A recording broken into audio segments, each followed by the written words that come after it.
नौजवान जब कोई हो जाता है तो उसकी सोचें जवान हो जाती हैं। नौजवानों से माजरत के साथ नबी पाक अलैहिस्सलाम ने नौजवानों की हुकूमत से पनाह मांगी,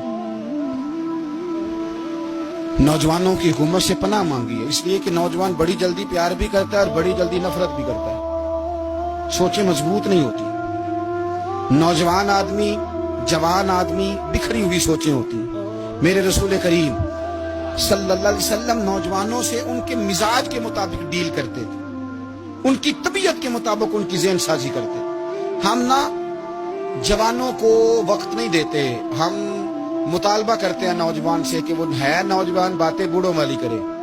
अगर जवानी में बूढ़ों वाली बातें करे तो फिर तो शेख सादी कहते हैं सारे बूढ़े छोड़ के उस नौजवान के पास बैठो, उसके पास फैज ज्यादा है। अगर ऐसा हो जाए, क्योंकि दर जवानी तौबा करदन शेवाए पैगंबरी, ये तो अच्छी बात है, लेकिन मेरे अजीज अगर ऐसा ना हो, ऐसा मुमकिन ना हो, तो फिर नौजवान को आप उसकी तबीयत के मुताबिक डील करें। आप उसकी सोच देखें, उसका रवैया देखें, उससे प्यार करें। नबी करीम अलैहिस्सलाम के पास एक नौजवान दाखिल हुआ, अंदर दाखिल होते ही उसने फटाफट एक बात कर दी। कहने लगा या रसूलल्लाह मुझे जिना की इजाजत दे दे। मेरे जज्बात बहुत भटक गए, मैं रोक नहीं सकता। हमारे यहाँ हमारे घर में कोई फोन करे तो हम गैरतमंद बन जाते हैं। मेरी गैरत को गवारा नहीं कि कोई मेरे घर में फोन करे, और अगर मैं किसी के घर में फोन करूं तो फिर गैरत किधर गई? फिर भी आप गैरतमंद नहीं साहब, फिर भी आप गैरतमंद नहीं। अगर आप किसी के घर फोन करते हैं तो आप गैरतमंद नहीं, तो याद रखें अगर आप ये हरकत कर रहे हैं तो फिर आपको भी थोड़ा एहसास होना चाहिए ना। नबी करीम सल्लल्लाहु ताला अलैहि वसल्लम से उसने कहा मुझे जिना की इजाजत दे दे। हुजूर फरमाने लगे आगे आ जाओ। हजरत उमर कहते मुझे बड़ा गुस्सा था, मेरा दिल कर रहा था उठूं और 2 थप्पड़ मारूं इसे। तो तरीका है बात करने का। हुजूर ने बुलाया, पास बिठाया, थपकी दी, फरमाया एक बात तो बता, तेरे सवाल का जवाब फिर देता हूं, एक बात तो बता। या रसूल अल्लाह सल्लल्लाहु अलैहि वसल्लम इरशाद फरमाइए। हुजूर फरमाने लगे तू पसंद करता है कि तेरी बहन के साथ कोई जिना करे?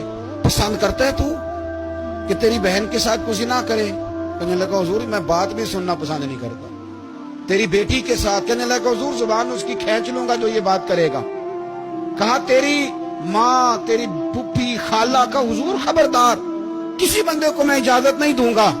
तो रसूल करीम फरमाने लगे जिससे तू जिना की इजाजत मांग रहा है वो भी तो किसी की बहन है ना, वो भी तो किसी की बेटी है। जो गैरत, जो हमीयत ये अपने घर के बारे में आती है वो दूसरे के बारे में क्यों नहीं आती?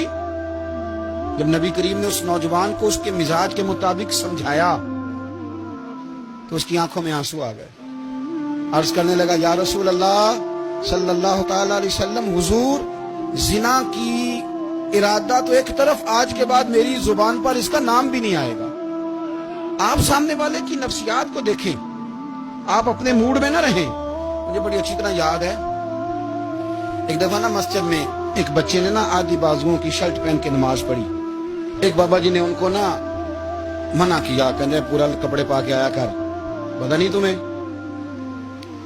वो कहने लगा, बच्चा कहने लगा नमाज हो जाती है, बाजू आप फोल्ड करके ऐसे करके बड़े बाजुओं फोल्ड करके पढ़ेंगे तो कराहत है, लेकिन वैसे भी आधे बाजुओं वाली शर्ट में नमाज हो जाती है, लेकिन अच्छा अमल नहीं। अच्छा यही है कि आपके बाजू पूरे हैं।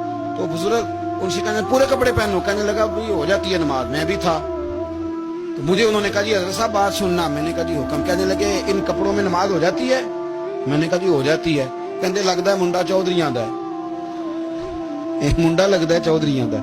फटाफट उसी वक्त उन्हीं पैरों पे मैं कह दी है वाकई चौधरीयां दा बच्चा। लेकिन मसला ये है कि दीन चौधरी के लिए भी वही है और गरीब के लिए भी। तो आप इस बच्चे बेचारे को अंदर आने तो दें, इसको मस्जिद में दाखिल होने दें, इंशाल्लाह कपड़े भी ठीक पहन के आ ही जाएगा। लेकिन हमने तो ज़हन बना लिया है कि हमने अपनी मर्जी के मुताबिक लोगों को काबू करना है।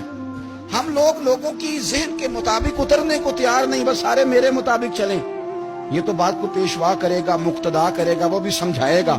रसूल करीम अलैहिस्सलातु वस्सलाम लोगों को जबरन नहीं झुकाते थे, हुजूर दलाइल देते थे। नौजवान बच्चों को मौका दें, इन्हें समझाएं, इन्हें कायल करें, इनसे प्यार करें, इनकी नफ्सियात को समझें, उसके मुताबिक इनके साथ आप डील करें।